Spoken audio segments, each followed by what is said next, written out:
Bonjour mes chers amis, j'espère que vous allez bien. Bon dimanche. Je voulais vous faire part ce matin d'une réflexion parce que j'ai constaté que le régime de M. Paul Biya fait preuve de mémoire sélective. On nous a chauffé les oreilles ces derniers temps avec une histoire montée de toutes pièces visant à imputer au ministre délégué de l'époque, le professeur Maurice Kamto, une participation active, selon eux, fictive dans les faits, dans le projet de modification constitutionnelle des textes visant à faire sauter le verrou de la limitation des mandats présidentiels à deux. Et donc, on convoque, pour rendre le mensonge encore plus grand, la fonction de ministre délégué de Maurice Kamto, parce que ça donne du poids, voyez, au mensonge, pour lui faire porter un chapeau qui n'est pas le sien. On saute sa hiérarchie directe, son ministre de tutelle, et on va le chercher lui, qui est juste en dessous, pour lui faire porter ce mensonge-là.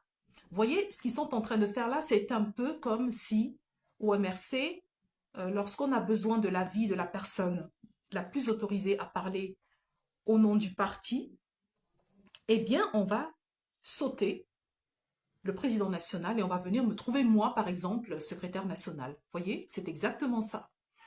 Par contre, dans l'affaire Bakassi, c'est à peine, hein, si on se souvient, d'un Maurice Kamto, à l'époque ministre délégué, qui a porté ce dossier en tant que technicien du droit et qui a ramené cette victoire au Cameroun. Parce que le sprint final dans l'affaire Bakassi, c'est Maurice Kamto. Hein. Et donc, aujourd'hui, sur certains plateaux télé, on parle de Bakassi, on n'invite pas Maurice Kamto.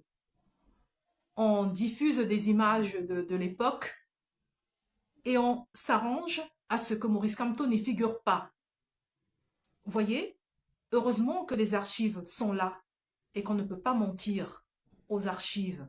Vous voyez, là, quand il s'agit d'attribuer au ministre délégué de l'époque, qui est un poste qui a été créé pour permettre à Maurice Kamto d'échanger avec son homologue du Nigeria, il l'a expliqué, quand il s'agit donc de lui attribuer le crédit de ce qu'il a fait et qui honore le Cameroun, qui l'honore, lui, en tant que citoyen, qui a fidèlement servi son pays dans cette affaire-là, qui a ramené cette victoire, on l'a complètement oublié, ou quasiment oublié. On essaye au contraire de minimiser au maximum son apport considérable, essentiel, indispensable dans le dossier Bakassi.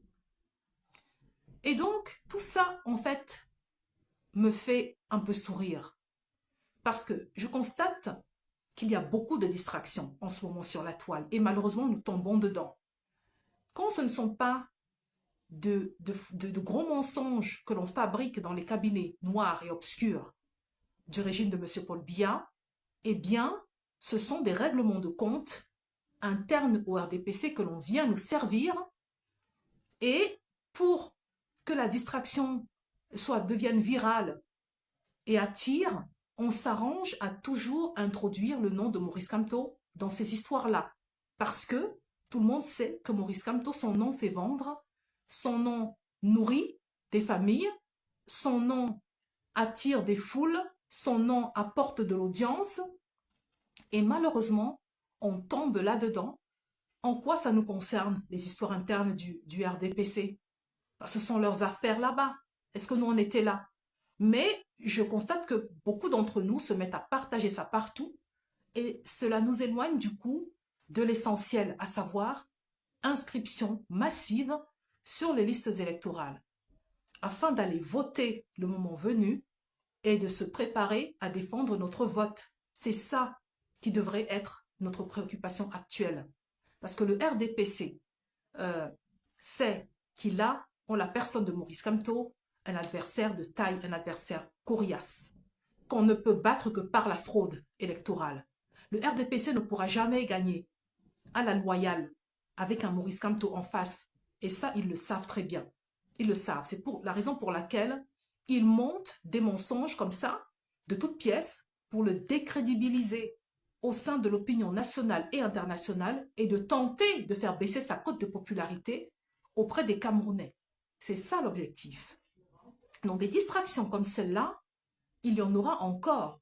Et justement, nous ne devons pas tomber là-dedans. C'est ça qu'ils veulent. Ils veulent nous éloigner de l'essentiel. Le professeur Camto l'a dit dernièrement, il y a quelques jours dans son message. Tout cela n'a qu'un seul objectif, nous distraire.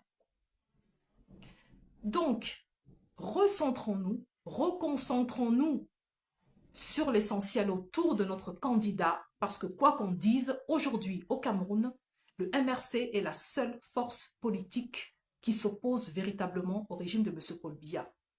Maurice Kamto a refusé toutes les compromissions et a décidé de s'engager pour le peuple camerounais. Et c'est en cela que nous le suivons.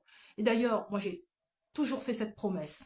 Tant que Kamto, le professeur Kamto, le président Kamto, restera droit dans ses bottes, je le suivrai. Et je pense que c'est l'avis que vous partagez aussi. Donc voilà, mes chers amis, je voulais juste vous faire part de cette petite réflexion, évitons de nous éloigner.